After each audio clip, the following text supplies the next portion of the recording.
भाई जो गुरु वचन पे डट गए, कट गए फंद 84 के। ये परमात्मा अल्लाह ताला के वचन मेरी जिंदगी में सच साबित हुए। क्या कह रहे हैं भगत शहजाद खान कि सतगुरु रामपाल जी ने, उस परमात्मा ने, अल्लाह ताला ने जो वचन बोले थे वो मेरी जिंदगी में सच साबित हुए। आज परमात्मा ने वो शब्द दे रखा है जिसको सोचा भी नहीं था।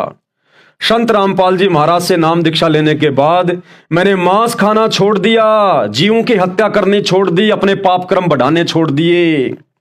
जो कहते थे कि अल्लाह के लिए कुर्बानी दो, अल्लाह ने मांस खाने का आदेश दिया है, लेकिन मुझे ये संत रामपाल जी महाराज की शरण में आने के बाद पता लगा कि अल्लाह का ऐसा कोई आदेश नहीं था।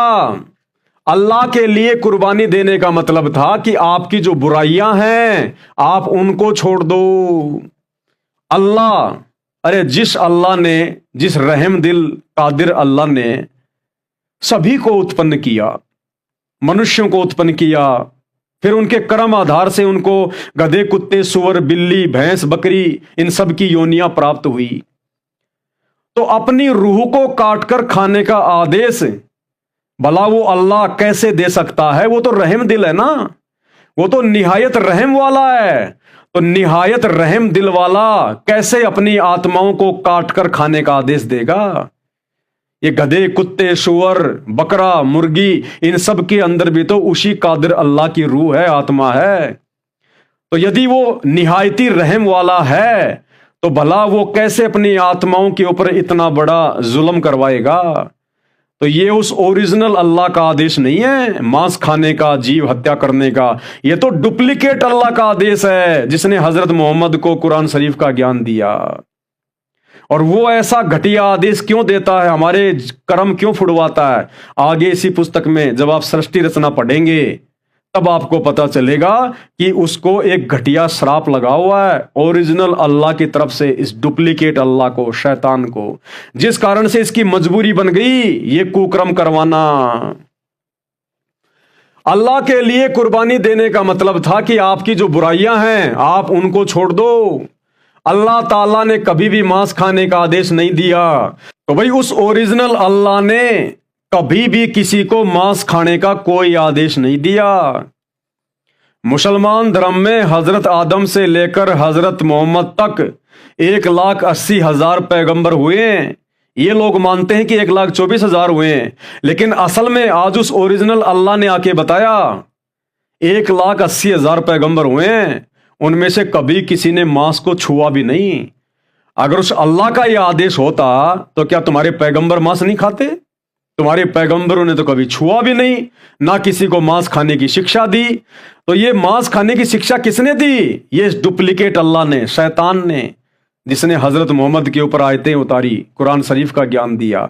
इसने दूसरे फरिश्तों के माध्यम से या भूत प्रेतों के माध्यम से किसी मुल्ला, मौलवी, काजी में प्रवेश करके इसने अल्लाह का फरमान बता दिया और इसने ये मांस खाने की परंपराएं शुरू करवा दी। अब ये मुसलमान धर्म में गाय का मांस क्यों खाया जाता है, क्यों काटा जाता था, ये मांस खाने की शुरुआत कहां से हुई है, ये सारा जिक्र आपको इसी पुस्तक में आगे और आप ही के सदग्रंथों से, मुस्लिम धर्म की पुस्तकों से दिखाया जाएगा, बताया जाएगा। आप लोगों की सारी भ्रमणाओं का समाधान होगा। तो अल्लाह ने आदेश दिया था बुराइयां छोड़ने का।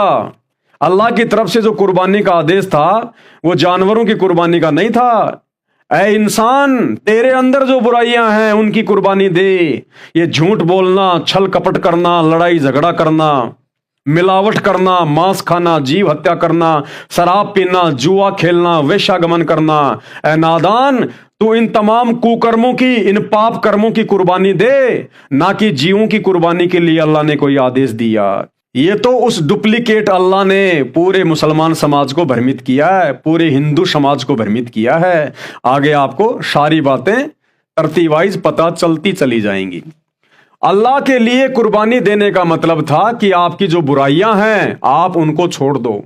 अल्लाह ताला ने कभी भी मांस खाने का आदेश नहीं दिया। मैं और भी बहुत से लोगों को मिला, लेकिन मुझे कहीं से कोई संतुष्टि नहीं मिली। संतुष्टि केवल संत रामपाल जी महाराज के तत्व ज्ञान से मिली। किसी भी मुसलमान प्रवक्ता के पास ऐसा ज्ञान नहीं है।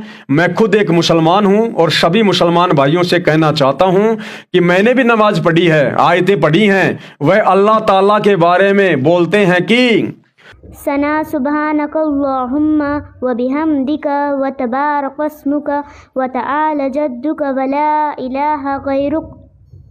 हे अल्लाह, मैं तेरी पाकी बयान करता हूँ और तेरी हमद यानी तारीफ करता हूँ, और तेरा नाम बरकत वाला है और तेरी शान बुलंद है, और तेरे सिवा कोई माबूद नहीं। माबूद यानी तेरे सिवा कोई भी पूजा के योग्य नहीं है।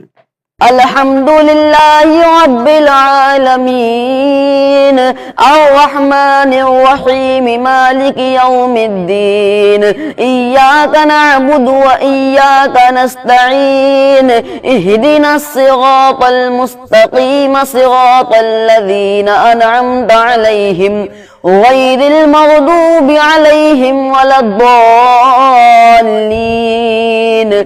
हमें नमाज का मतलब समझना है।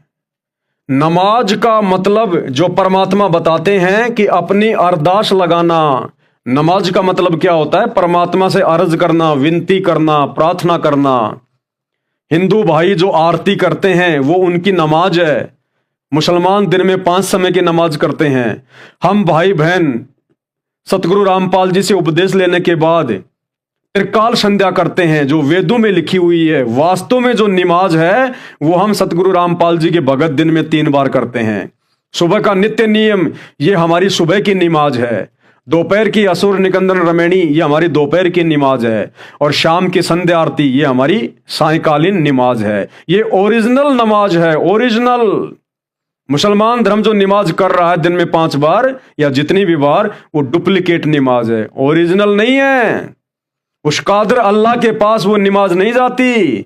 कादर अल्लाह की नमाज तो वर्तमान में कादर अल्लाह ने मुर्शिद रूप में, संत रूप में, सतगुरु रामपाल जी के रूप में आकर आप और हमें दी है, जो हम कर रहे हैं। जो गुरु बचन पे डट गए, कट गए फंद 84 के, कट गए फंद 84 के, कट गए फंद 84 के।